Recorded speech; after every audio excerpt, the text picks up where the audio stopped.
Work your ass off. There is no magic pill. It drives me crazy to go to the gym. You read 1 hour a day. I went and worked out 5 hours a day, and I was working on construction with 24 hours a day. Organize your day. Work hard. I'm here to talk about success.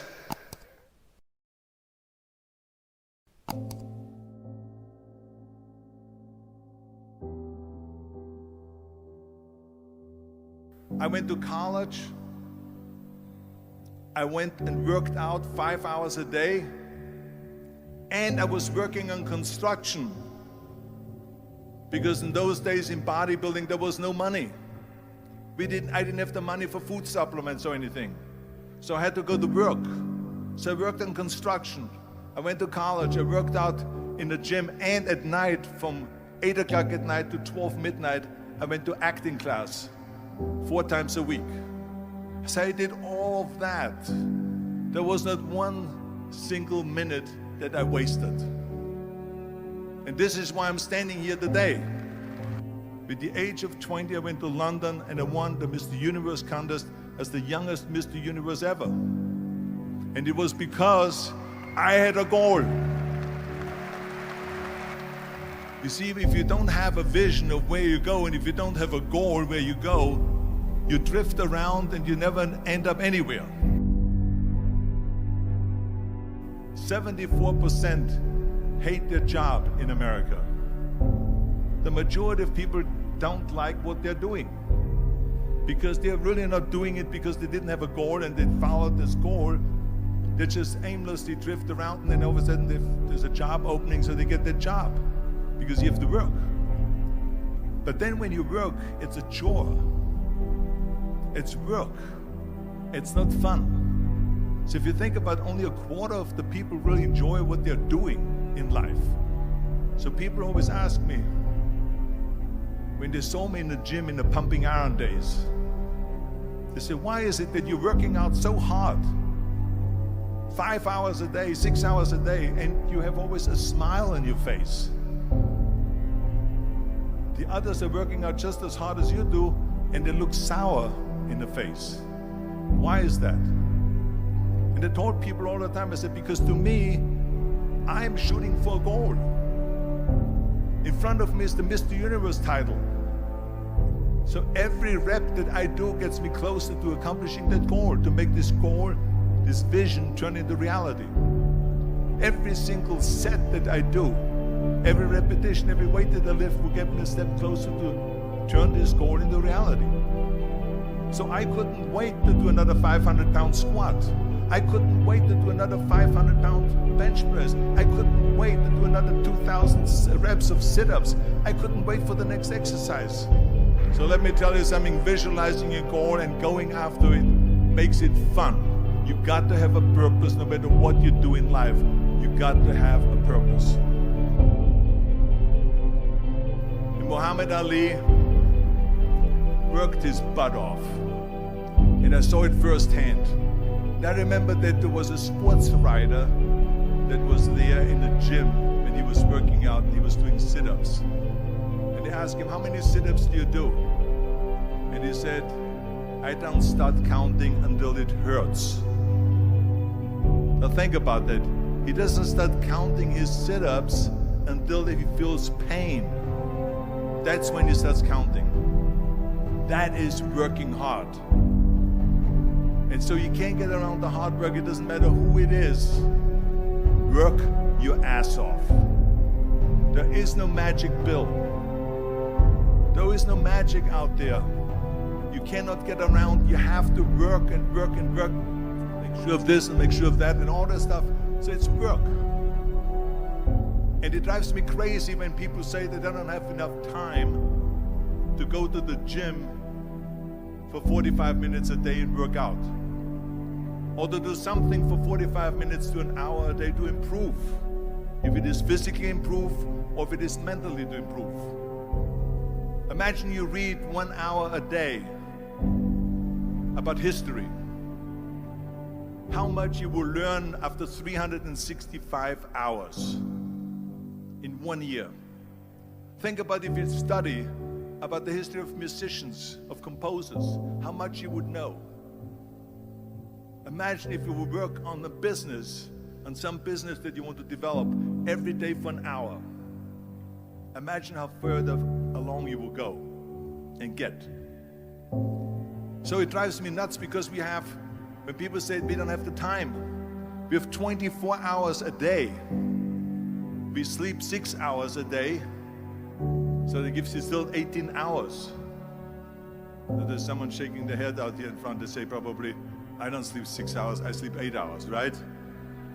Or just sleep faster. So we have 18 hours a day. The average person works around 8 to 10 hours. So let's assume it's 10 hours, so we have 8 hours left. Then you travel around an hour a day, maybe 2 hours a day. So now you have still 6 hours left. So what do you do with these 6 hours? What do you do with these 6 hours? Then we eat a little bit, then we schmooze a little bit, talk a little bit to people and all that stuff. But you can see how much time there is available if you organize your day. So you got to work hard. I hate plan B. And I tell you why. Because we have so many doubters, as I've said earlier, the no-sayers. We have so many of those people that say no and you can't do it, that's impossible. That is okay because we just turn off, as I said earlier, and we listen and we hear the no being a yes. You can't do it, you can do it, and all of that. So that is possible to do that amongst all the negative people around you.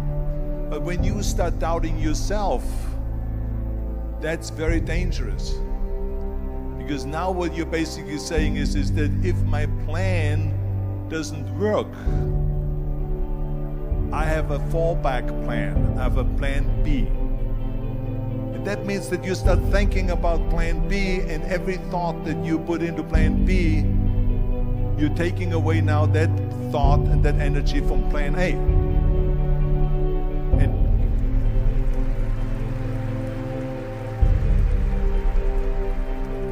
And it's very important to understand that we function better if there is no safety net, because plan B becomes a safety net. It says that if I fail, then I fall and I get picked up and I have something else there that will protect me. And that's not good, because people perform better when there's no safety net. People perform better in sports and everything else if you don't have a plan B. I'm telling you, I've never ever had a plan B. I made a full commitment that I'm gonna go and be a bodybuilding champion. I made a full commitment that I'm gonna be in America. I made a full commitment that I'm gonna get in the show business and I'm going to be a leading man. No matter what it takes, I will do the work. I will do the work over and over and over until I get it. And the same was in politics, in everything like that. So to me, it is very dangerous to have a plan B, because you're cutting yourself off from the chance of really succeeding. And the reason, one of the main reasons why people want to have a plan B is because they are worried about failing. What is if I fail, then I don't have anything else? Well, let me tell you something. Don't be afraid of failing, because there's nothing wrong with failing. You have to fail in order to climb that ladder. There's no one that doesn't fail. Michael Jordan said in one of his interviews, when they said, "You're unbelievable, you're the greatest basketball player of all times." I mean, tell me about that. And he says, "Well, you're just mentioning the successes." But he says, "For me to become the greatest basketball player, I missed 9,000 shots when I was playing basketball at the NBA games." So during these games that he was so successful, he missed 9,000 shots. Does it make him a failure? No.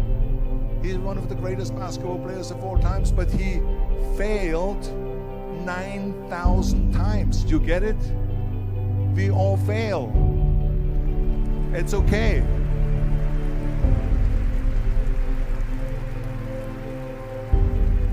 What is not okay is that when you fail, you stay down. Whoever stays down is a loser. And winners will fail and get up, fail and get up, fail and get up. You always get up. That is a winner. That is a winner. I failed in bodybuilding. I lost bodybuilding competitions. I lost powerlifting competitions. I lost weightlifting competitions. I had movies that went in the toilet and that were terrible and got the worst reviews. And in politics, I remember I had many of the initiatives on the ballot, and we lost. My approval rating in California went down to 28%, and then it went back up again, and I won again the governorship. Hey, we all lose. We all have losses. This is okay, and this is why I say don't be worried about losing, because when you're afraid of losing, then you get frozen. You get stiff, you're not relaxed. You got to be, in order to perform well in anything, if it's in boxing or if it is on your job or with your thinking, is only happening when you relax. So relax. It's okay to fail. Let's just go all out and give it everything that you got. That's what it is all about. So don't be afraid to fail.